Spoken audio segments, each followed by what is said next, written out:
Quand je regarde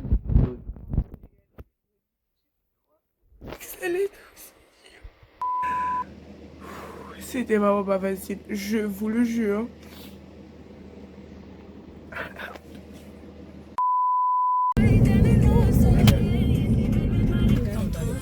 Ma belle, rien de facile. Ils voudront te faire, mais toi t'es pas docile. Non, non, dans tout ce que tu feras, ma belle, Y'a rien de facile. Bébé, lève la tête, mon cœur qui est là. dont je galère à filmer depuis tout à l'heure, ça me fait me poser des questions. Bonjour et bienvenue dans une nouvelle vidéo. Aujourd'hui, on se retrouve pour la vidéo tant attendue, le 3e épisode, le fameux La boucle est bouclée.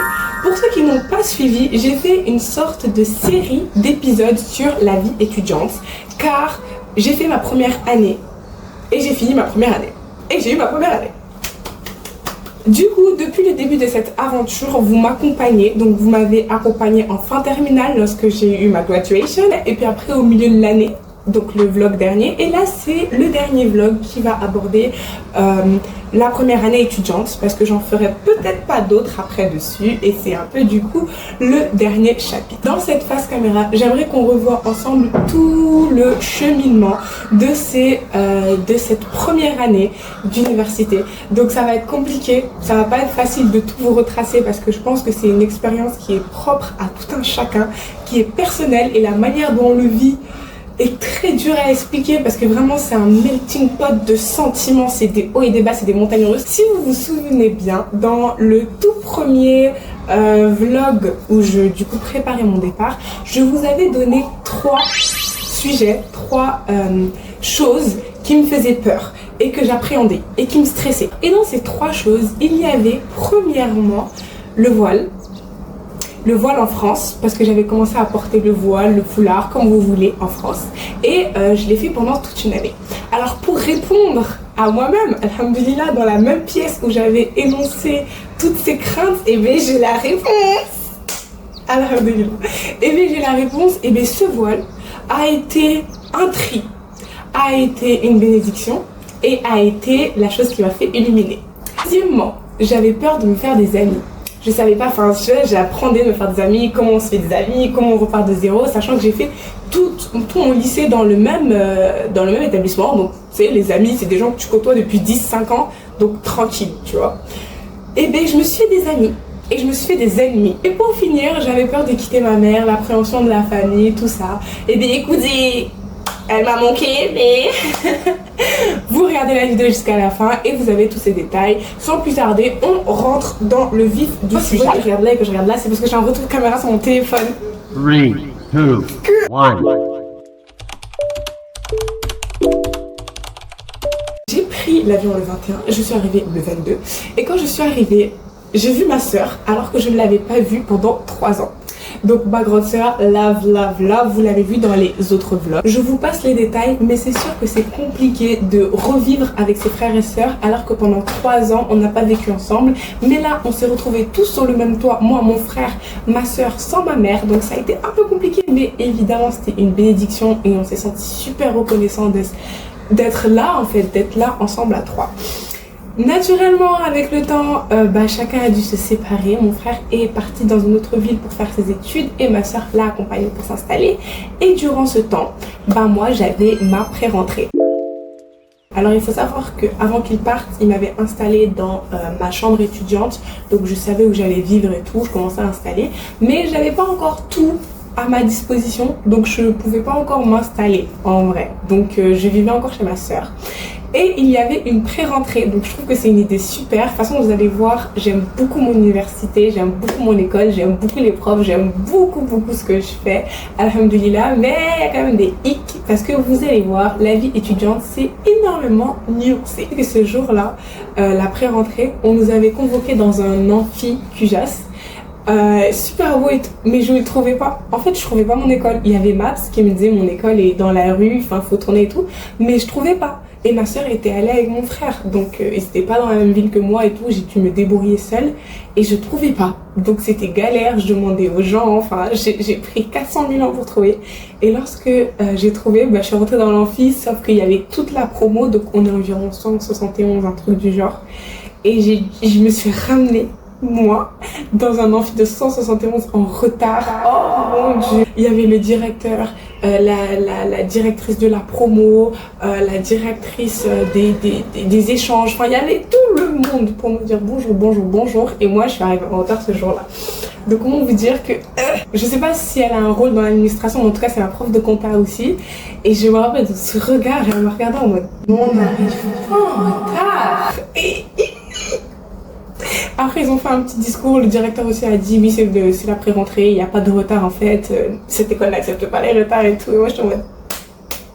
Je sais pas, je viens d'arriver il y a 2 jours. J'avais envie de crier ça, mais j'ai pas crié. En tout cas, j'étais grave timide derrière moi. C'est la première fois que je me rends compte de ma timidité, tu sors de ton cadre, tu sors de ta zone de confort, tu vois bien tes petites failles, hein. Ah, tu les vois. Donc je me suis rendu compte que tout le monde pense que je suis pas timide, tout le monde pense que je suis armante et tout. J'ai été timide, hein. J'ai été timide. Je entendais les gens derrière qui disaient ouais, toi tu t'appelles comment et tout. Ils échangeaient. Ah non, moi j'ai une tête de quoi?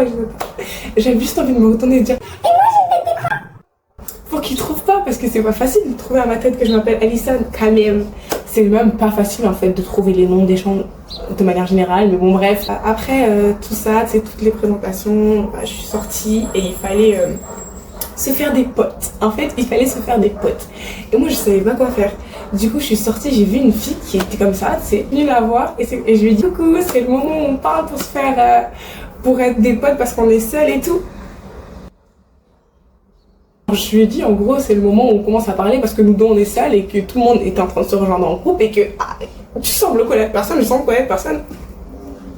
Comme. Drôle de tentative, vraiment drôle de tentative. Mais écoutez, on n'a pas le choix, on n'a pas le choix. Du coup, c'est comme ça que j'ai fait. Et puis après, on a discuté un peu. On avait des points en commun. Enfin, c'était fun et tout. C'était pas super fusionnel, mais c'était fun. Et ils avaient fait un petit buffet. Vraiment, quand je vous dis que j'aime mon école, ils avaient fait un petit buffet.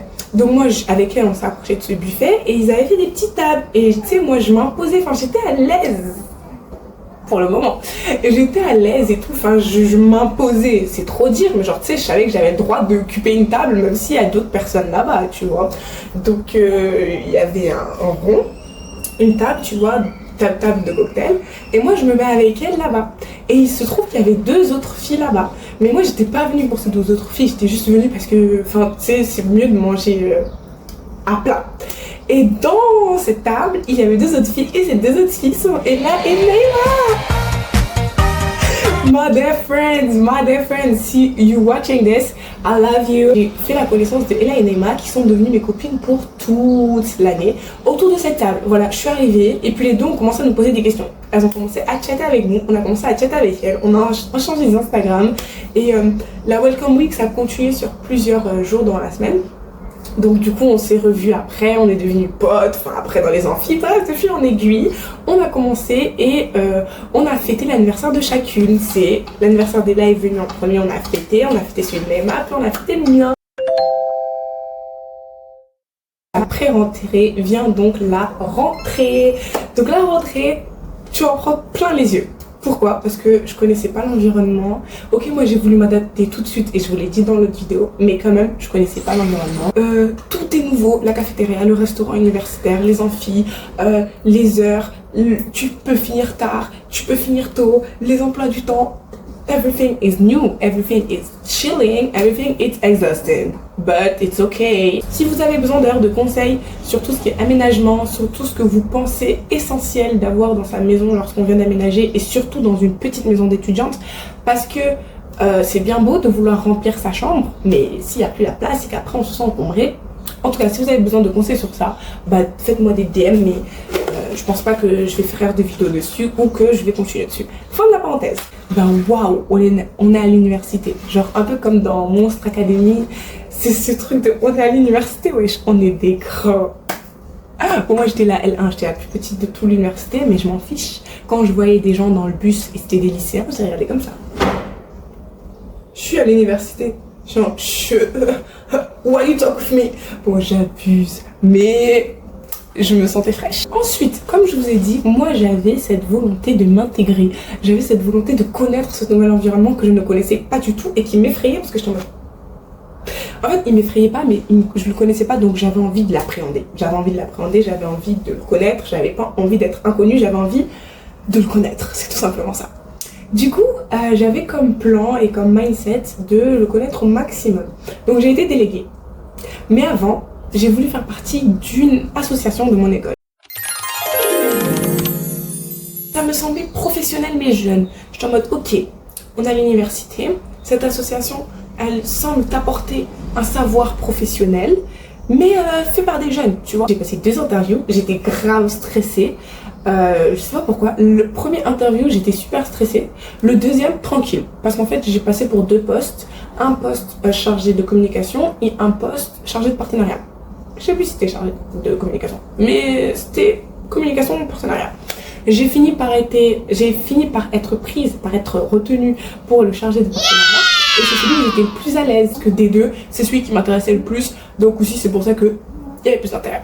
En tout cas, j'ai été prise et c'était une expérience incroyable. Bon, je vais pas vous dire j'étais pote avec tout le monde, ce n'est pas vrai. Parce que au contraire, ça fait partie du jeu, tu sais, vous êtes dans une entreprise, c'est un peu comme une mini-société, il y a des gens qui t'aiment plus, il y a des gens qui t'aiment moins, il y a des gens qui t'as plus d'accroche, il y a des gens qui t'as moins d'accroche, il y a des gens que vous connaissez juste de regard, il y a des gens comme ça.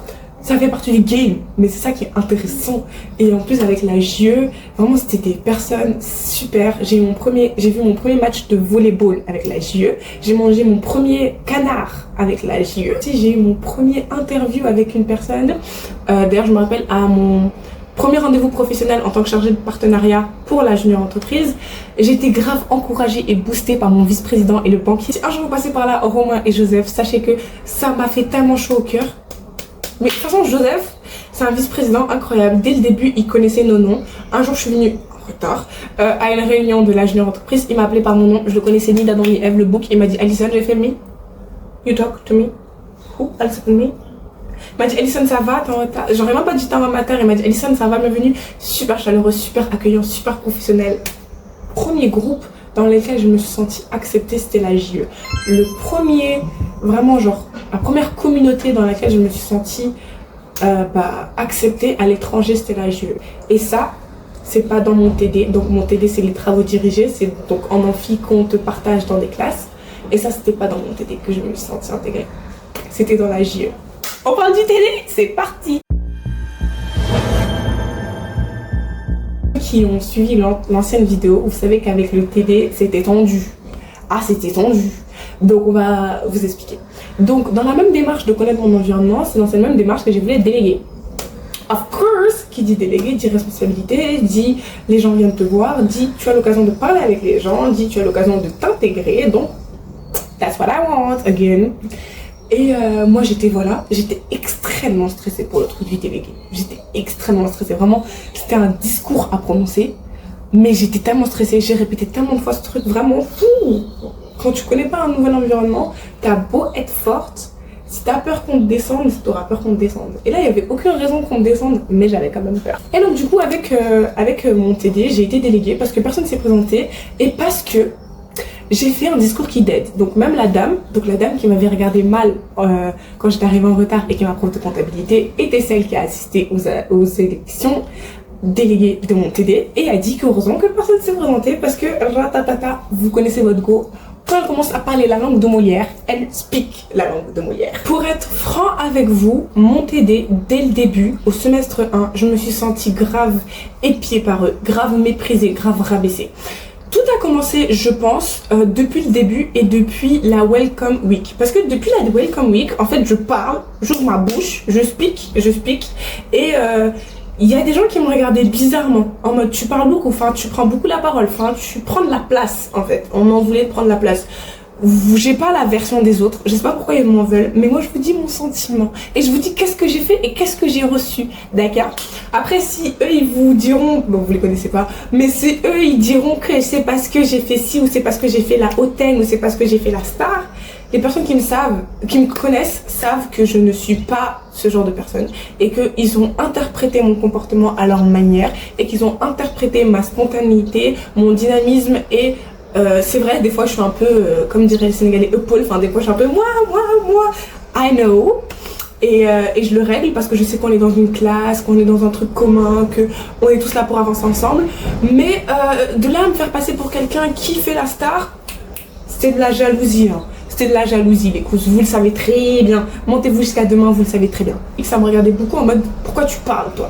Mais tranquille, j'étais en mode, vas-y, ils sont pas habitués, ils me connaissent pas, ça peut leur faire bizarre que je parle et tout. En plus, moi, j'étais très à l'aise, enfin, vraiment très à l'aise. À un moment, on parlait de féminisme et tout. Moi, je leur avais dit mon background sur l'association, sur l'école. Vraiment, j'avais raconté ma life. Je m'étais mis à l'aise.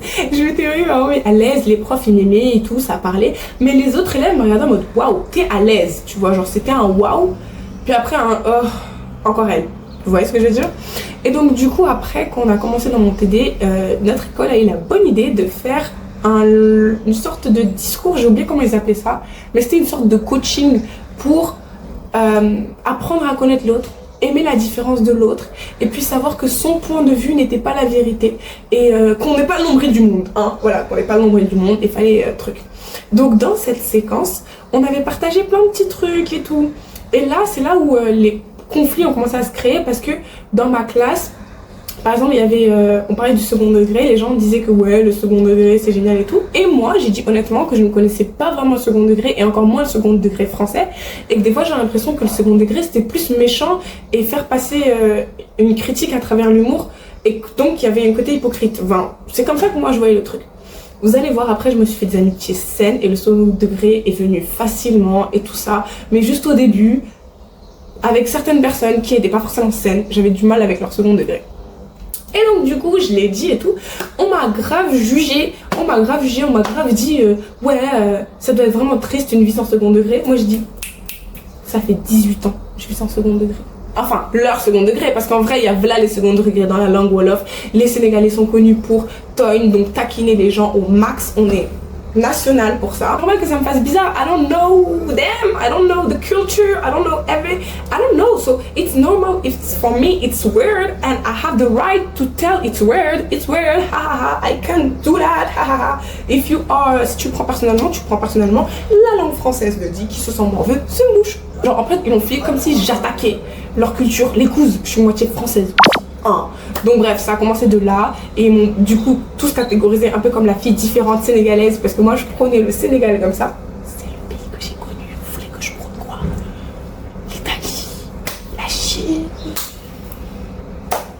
Du coup bref, ils m'ont catégorisé comme la fille différente qui fait trop la star. C'était vraiment lourd, vraiment le premier semestre. Je me sentais exclue alors que je vous le jure que je me suis prise des râteaux tout simplement parce que je voulais aider. Je me rappelle un jour dans le groupe que j'ai créé parce que j'étais déléguée et tout, pris ça au sérieux la cause, bien sûr.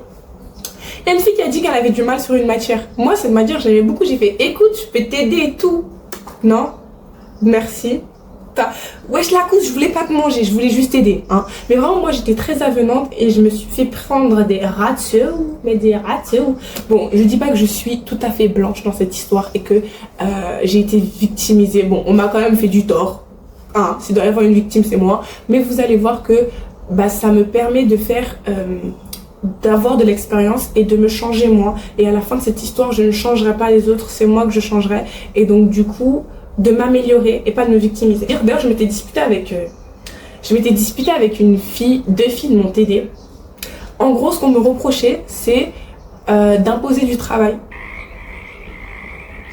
Moi je pense qu'avec du recul les gens ils ont mal cerné ma personnalité et ils m'ont vu comme un ennemi parce que j'ai des idées et que j'ai pas peur de les dire et que j'ai pas peur de les défendre et que j'ai pas peur de, même si je t'aime bien, c'est insister parce que je crois en mon idée. Et ça veut pas dire que des fois je fais des idées fausses. Et ça veut pas dire que je me trompe jamais, que je suis parfaite et que des fois je suis pas convaincue par l'idée des autres. Et j'apprends de plus en plus parce que quand tu veux évoluer dans ce monde et quand tu veux faire de belles choses, tu as besoin de l'aide des autres et tu as besoin d'écouter les autres. Et pour moi c'est une qualité qu'il faut avoir. Et je suis une humaine. Des fois je peux être aveuglée par ce que je veux mais pas forcément voir ce que les autres veulent. alors que c'est eux qui ont raison. Mais en fait, tu peux discuter avec moi, tu peux parler avec moi.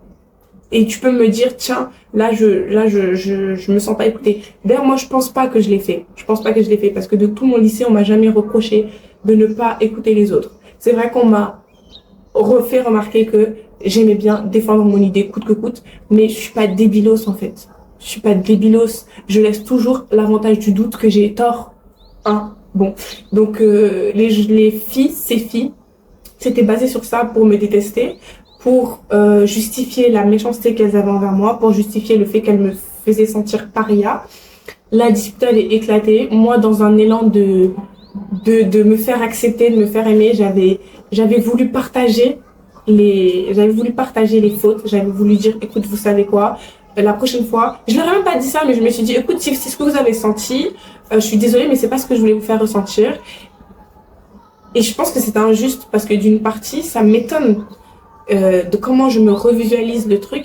Ça m'étonnerait que j'ai imposé. J'ai juste défendu quelque chose qui me tient à cœur et que je crois que c'est vrai. Et que d'ailleurs, les profs disaient que c'était vrai. Mais je défendais juste mes idées parce qu'on travaillait en groupe. Je défendais juste mes idées et défendre ces idées, même avec virulence, parce que moi, je défendais pas avec virulence, c'est juste en mode bah regarde bien, c'est peut-être ça, mais non, je pense que c'est ça en plus. J'en ai des arguments, c'est pas juste je disais c'est ça, c'est regarde le cours, il a dit que c'est ça et tout. Et me dire que j'impose et me faire passer pour quelqu'un de méchant, de bête, qui est focus et qui voit jamais ses torts. Ouais, c'était méchant. C'était méchant. Et c'est ce que j'avais vécu et je m'étais pas fait justice parce que je leur avais pas dit you bad, smooth criminal.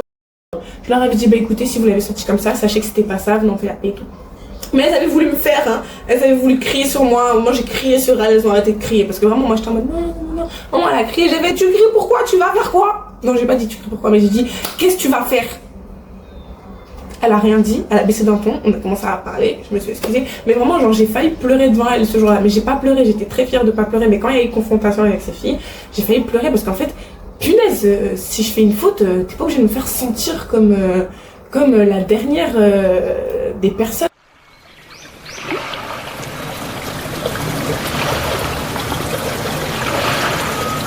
Bon, après ça, franchement, les trucs passent, le TD ça s'empire, mais d'un autre côté, j'ai là les potes avec mes voisins, les voisins de la résidence universitaire. Je me fais un pote qui s'appelle Nicolas. Et donc du coup, je me fais très pote avec lui. C'est-à-dire que Nicolas dans les amphis, on se voit pas souvent, mais hors des amphis, on se voit. Donc durant les vacances, je me rapproche de mes voisins et je fais la rencontre de merveilleux voisins. Voilà, ça a été vraiment mon noyau puis c'est élargi. C'est comme là. Vraiment, tu as été un événement apaisant, festif, agréable dans ma vie. Et ensuite, j'ai connu une autre voisine toujours dans le même couloir qui s'appelait Olga. Olga, tu as été une douceur, une rencontre agréable, drôle, un soutien, un appui, une copine, une sœur. Voilà, comme une deuxième sœur, cette cousine. Les gens dans lesquels je ne cite pas dans cette vidéo et que vous savez que vous avez une partie dans mon cœur, sachez que vous avez une partie dans mon cœur. Mais si je devais tous vous citer, toutes les personnes merveilleuses que j'ai connues cette année, maman, ce serait compliqué.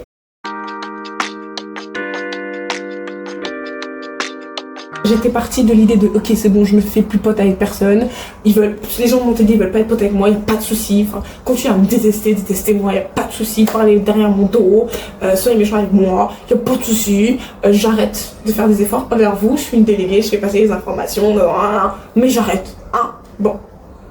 Le travail s'est accéléré aussi, après ça c'est quand j'ai commencé à vlogger sur Paris, j'ai fait un burn-out, un petit burn-out d'ailleurs, dans le deuxième semestre, j'étais sur le sol de ma sœur et j'ai crié un j'en ai marre parce que c'était genre j'ai pleuré, je me suis effondrée dans ses bras sur son sol parce qu'en fait j'avais la charge de la junior entreprise, j'avais l'impression, j'avais des responsabilités, je ne voulais pas faillir à ces responsabilités, je voulais pas faillir à mes responsabilités de travailler en cours et d'avoir de bonnes notes et je voulais vivre et je voulais faire des projets pro et aussi cette atmosphère, anxiogène du TD parce que tout allait bien en dehors de ça. Enfin, c'était normal, c'était pas super bien tout le temps avec tes voisins, c'est pas tout le temps où vous faites la fête. Enfin, des fois, vous voyez, c'est agréable, des fois, vous deux, vous êtes KO, vous fassiez des coups au bout du couloir et puis vous rentrez, c'est pas tout le temps que vous faites la fête. Mais donc c'était normal de ce côté-là, mais c'était très anxiogène d'un autre côté, et il y avait les responsabilités, et mélangées ensemble, bon, il fallait bien que je craque, hein, donc j'ai craqué. Le lendemain, j'ai annulé une journée professionnelle que j'avais avec la junior entreprise qui m'aurait permis de découvrir plein de nouvelles personnes et tout, mais vraiment j'étais épuisée mentalement, physiquement, je pouvais plus, donc j'ai expliqué à ma responsable qui m'a dit ok ma chipine, prends soin de toi, lovely girl. Et je suis passée, quelques jours c'était mon anniversaire et j'ai fêté un anniversaire incroyable, et ça m'a fait drôle d'ailleurs cet anniversaire parce que j'ai osé être moi, j'ai osé crier, me mettre sur les tables, enfin puisqu'en fait on me renfermait beaucoup dans mon TD, c'était en mode tout ce que je faisais était genre tu fais exprès d'être différente pour faire la star. J'avais peur un peu des fois de m'affirmer, mais je luttais contre ça. Je luttais beaucoup contre ça parce que je voulais pas qu'on me bouffe, wesh. Je voulais pas qu'on me bouffe ma personnalité, qu'est-ce que t'as. Et donc du coup, là j'étais moi-même, j'étais juste moi et moi. Et ça m'a fait bizarre en fait, ça m'a fait bizarre de me dire punaise. Là je suis tellement contente d'être moi. Et là-bas, je suis tellement mal d'être moi parce que c'est tellement mal d'être moi, genre on dirait que je suis un problème. Anyway, bon bah écoutez, je commence à finir la story time. On va passer au conseil. Donc déjà, le premier conseil que je peux vous donner, c'est vivez l'aventure. C'est le premier conseil que je peux vous donner. C'est le premier conseil que je peux vous donner parce que en fait, je pense qu'il n'y a pas de mode d'emploi pour affronter ce qui est différent, pour affronter le changement. Il n'y a pas de mode d'emploi. Il y a juste des prérequis qui sont pas mal et qui peuvent te faciliter, mais si tu ne les as pas, tu vas les avoir au fil du temps. C'est que ma maman m'a donné, et le bon doute avec l'inconnu, je rajouterais, et la flexibilité d'esprit, et la tolérance à toi-même. Parce qu'en fait, tu vas être confronté à de la nouveauté, tout va changer, ta vision va changer, va se déconstruire, va changer, va se déconstruire, blablabla. Et ça va être fatigant et tu voudras juste t'abandonner, t'en auras marre en fait de waouh, je préférais que mon cerveau était off, que je connaissais tout et que j'avais pas à apprendre. Donc le changement, apprendre, faire des erreurs, c'est fatigant. Mais en fait, il faut faire des erreurs. Et ça, c'est vraiment un message que je me dis à moi-même. J'avais beaucoup de mal à faire des erreurs. J'avais beaucoup de mal à tolérer que je faisais des erreurs. Et j'avais beaucoup de mal à accepter que je faisais des erreurs et je voulais paraître parfaite, je voulais faire parfaitement les choses et donc du coup j'ai eu beaucoup de mal à assimiler et à me défendre quand mon TD me chagrinait et m'étouffer. J'avais beaucoup de mal à prendre ma défense, à dire « Ouh là là, j'ai qu'une impression, mais tu me saoules. » Voilà, c'est qu'une impression, hein, mais tu me saoules. Tu m'as rien dit, mais tu me saoules. T'as un problème avec moi, tu vois? Parce que j'avais peur de me tromper. Être tolérant avec soi-même et puis cultiver le self-love parce que bah j'ai l'impression qu'il y a une partie de moi qui voulait être aimée par ce TD et qui voulait à tout prix ne plus être le problème et être acceptée. Mais c'est une partie qui avait pas compris que j'étais pas détestable en fait. Que j'étais pas détestable, que même si je l'étais, j'étais pas à détester. Enfin, quelqu'un a des défauts, à quelle heure vous dites venons on le déteste? Dis-lui, t'as un défaut, cool, ce serait bien que tu changes. Ok, certains vont dire c'est le monde des bisounours, c'est utopie, mais pour l'instant, moi je trouve que c'est la raison. Ok, t'as un défaut, on te dit t'as un défaut, ça fait mal, c'est fatigant, mais on est tous des êtres à défaut, t'essaies de le changer et on essaie de vivre ensemble en paix, mais sous aucun prétexte, on doit descendre dessus. Et aussi de vous récompenser. Moi cette année j'ai eu de merveilleux moments parce que malgré toute cette peine, malgré tout le fait que je sois loose, malgré tout le fait que ce soit compliqué, je me suis beaucoup récompensée. À la fin du semestre 1, le jour où on a fini les partiels, je suis allée voir Dadj, mon premier concert, les Princes Dadj. Je suis allée voir le lac des Cygnes. J'ai dit oui à plein d'aventures. J'ai fait de l'escalade avec Comlan. Je me suis moi-même inscrite à des cours d'escrime. J'ai essayé de faire du yoga. J'ai essayé beaucoup de choses qui n'ont pas forcément abouti, mais j'ai essayé de me faire plaisir et peu importe si c'est pas trop sur le long terme. J'ai fait du vélo, donc surpassez-vous, croyez en vos rêves, let's go. Parce que le vélo, c'était vraiment un truc, je me suis dit, c'est mort pour moi. Une leçon aussi, c'est qu'à un moment, lorsque vous sentez qu'on essaye de vous réduire au silence et de changer votre personnalité, je dis pas qu'on essaye genre de vous pointer du doigt un problème et que vous faites l'autruche. Je dis que on vous pointe du doigt parce que vous êtes différent, vous n'avez rien fait de mal à paraître différent et qu'on vous pointe du doigt de ça. Franchement, moi je pensais que c'est des trucs qui n'existent pas, ça existe. Lorsque ça arrive, moi ce que je vous conseille c'est de réfléchir comme ça, c'est de vous dire ok, c'est dur, mais soit j'accepte de me de me diminuer pour qu'on m'accepte et que j'évite les problèmes et tout ça, même si en fait vous mentez parce que c'est une bombe à retardement, au bout d'un moment, on essaiera de vous prendre toujours plus. C'est comme si quelqu'un essaie de vous prendre un trésor. Si vous acceptez qu'il vous prenne une partie, il viendra vous reprendre, tu sais. Et là, le trésor, c'est vous, c'est votre âme, c'est votre personnalité. Donc si vous acceptez de le délaisser de côté, on viendra vous le prendre. Donc ça arrive des fois de délaisser, ça arrive. Franchement, il y a des moments où des fois on est down, on a la flemme de se battre pour notre différence, on a la flemme tu sais, genre de porter haut nos combats et tout. On a juste envie d'être laissé tranquille, de pas être jugé, de pas être regardé. Ça arrive, il y a des gens comme ça. Mais sur le long terme, faut se défendre. Je sais que j'avais un paradoxe parce que quand les groupes se sont formés, un énorme groupe de mes amis et d'amis, d'autres amis, enfin des gens que je connais se sont formés et que moi j'étais genre tu sais la go qui passait devant eux, bonsoir, bonsoir, bonsoir et qui s'arrêtait pas, et que je voyais qu'après quand je revenais, bah eux ils étaient plus complices entre eux qu'avec moi parce qu'ils se sont passés plus de temps ensemble. Ça me faisait bizarre. D'un côté j'enviais, mais je regrettais pas parce que je savais que c'était ce dont j'avais besoin au moment où j'en avais besoin et que ok j'ai sacrifié ce côté complicité, mais ça m'a pas empêché d'avoir des amis qui est beaucoup plus profonde et puis après de pouvoir m'intégrer dans ce cercle. Ok, pas au même statut de quelqu'un qui toute l'année a été avec cette personne et qui se connaissent vraiment, mais en statut de quelqu'un tu sais qui a choisi autrement et qui à la fin est pourtant dans le groupe et est bien intégré et arrive à sympathiser. Donc voilà, les amitiés, c'est vraiment, il n'y a pas de méthode pour à la fin avoir des amis. Il y a juste sois toi-même. En fait, c'est tu trouves ton intérêt et tu te reconnais dans les choix que tu fais. Plusieurs de mes amis dans lesquels étaient dans le même lycée, eux, ils avaient eu comme méthode de ne pas aller vers les gens, de ne pas aller vers les inconnus, de ne pas être avenant. Moi, j'ai été avenante et on m'a mis des râteaux. Et d'ailleurs, le fait que j'ai été avenante, j'ai vu que certains ont pris ça comme raison de s'éloigner parce que ça faisait forceuse. Sorry, I just want to say hi. Moi, je ne conseille pas. Moi, je ne conseille pas. Ça dépend encore de vous et de votre intérêt et de ce que vous voulez, de ce que vous recherchez et de ce qui vous fera plaisir. Mais si vous avez envie de vous faire pote avec des gens, n'ayez pas peur de pas le faire parce que vous allez vous prendre des râteaux. Tu vois? Parce que moi, justement, lorsqu'on m'a dit tu m'as aidé à être amie avec telle autre personne, je me suis dit punaise, si un d'entre nous n'avait pas sauté le pas d'aller parler avec des inconnus, j'aurais pas connu cette personne, je t'aurais pas connu toi et j'aurais pas pu vous mettre en lien. Donc ok, maintenant toi et moi on n'est pas meilleurs potes et vous deux vous êtes meilleurs potes, mais c'est parce que quelqu'un a décidé de aller vers l'inconnu.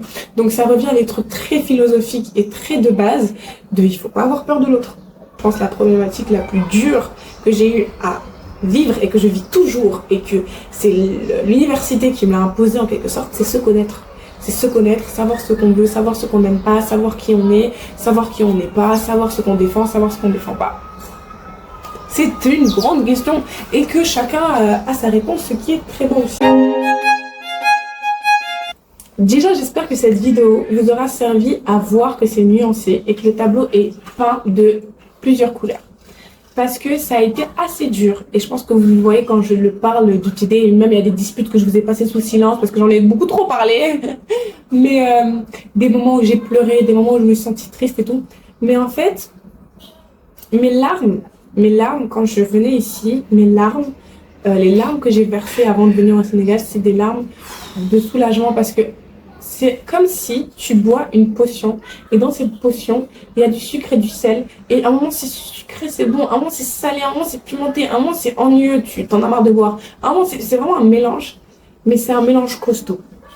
Donc, la première année étudiante, c'est vraiment, on te plonge dans un monde qui te fait réfléchir. Tu te vois changer. Tu te vois t'auto-détruire. Tu te vois t'auto-construire. Tu te vois... Tu es le spectateur de plusieurs choses, puis à un moment tu es le personnage parce que tu vis des choses, puis à un moment tu vois des choses, puis à un moment tu écoutes des choses, puis à un moment tu entreprends des choses. Donc c'est vraiment plusieurs situations. Mais ce que je tenais à dire, c'est que j'ai été très chanceuse et j'ai été très heureuse de cette première année d'université parce que j'ai connu des personnes fabuleuses, des personnes qui me donnent envie de retourner. Parce que là je suis dans ma chambre, dans le pays que j'ai toujours connu, et un an après, j'ai envie de retourner. C'est-à-dire, j'ai appréhendé, je suis partie, j'ai vu, j'ai souffert, j'ai ri, j'ai aimé, et puis je suis revenue, et puis je veux repartir. Donc, alhamdulillah, rabbil alamin. En fait, je me suis rendu compte que je suis pas victime, dans le sens où je suis pas gentille, et tout le monde est méchant. Je suis pas supérieure aux autres, je suis pas inférieure aux autres, et quand je nous compare pas, mais que je nous regarde tous, nous les étudiants dans lesquels j'ai vu et mes amis, je vois qu'en fait, on est juste des gens sympas, qui des fois ont des défauts, qui des fois font mal les trucs, mais il n'y a pas quelqu'un qui est mieux que l'autre. Et c'est juste qu'on est différents. Et il y a des moments, il y en a qui sont super joyeux, il y a des moments, il y en a qui sont super tristes, il y a des moments, on est tous ensemble, on fait la fête ensemble et tout. Et j'ai connu des personnes, je vais citer des noms, je peux pas, Ali, Asma, Ezi, Komlan, Brian, Carole, Ferra, Maria, Eloane, Icon, Fernando, Céline, et de temporiser, d'essayer de temporiser. Et voilà, et de vivre sa vie, d'être reconnaissant de ce qu'on a, de ce qu'on n'a pas, tout ça. J'ai pas vraiment de conclusion à cette vidéo, à part que, alhamdoulilah, pour tous ces moments joyeux, pour tous ces moments où j'ai ri, pour tous ces moments où je me suis dit la vie est belle, pour tous ces moments où je me suis dit la vie est dure, pour tous ces moments où je me suis dit je suis chanceuse, pour tous ces moments où je me suis dit je suis compliquée, pour tous ces moments où je me suis dit je veux m'aimer, pour tous ces moments où je me suis dit je vais essayer, pour tous ces moments où j'ai dit j'ai du mal à y arriver, pour tous ces moments où j'ai dit je vais essayer, j'ai du mal à y arriver, mais on va continuer à essayer, pour tous ces moments où je me suis dit je ne sais pas, pour tous ces moments où je me suis dit je ne sais toujours pas, pour tous ces moments où je me suis dit peut-être que je ne veux pas savoir, et pour tous ces moments où je me suis dit un jour je saurai quoi faire, et pour tous ces moments où je me suis dit c'est ça que je veux faire. That's it. Franchement, c'est trop dur de faire une vidéo et une conclusion sur la vie universitaire. Je vous souhaite de passer une très belle vie en général, de très belles expériences, et je vous souhaite du bonheur, même si celui-ci vient avec des épreuves. Voilà. Pas à me rejoindre sur mes réseaux sociaux où je pourrais toujours aborder des sujets de l'université, mais pour YouTube, je pense que ça là, c'est bon, on va s'arrêter là, ça y est. Bisous, prenez soin de vous et à très bientôt pour une nouvelle vidéo. Mouah.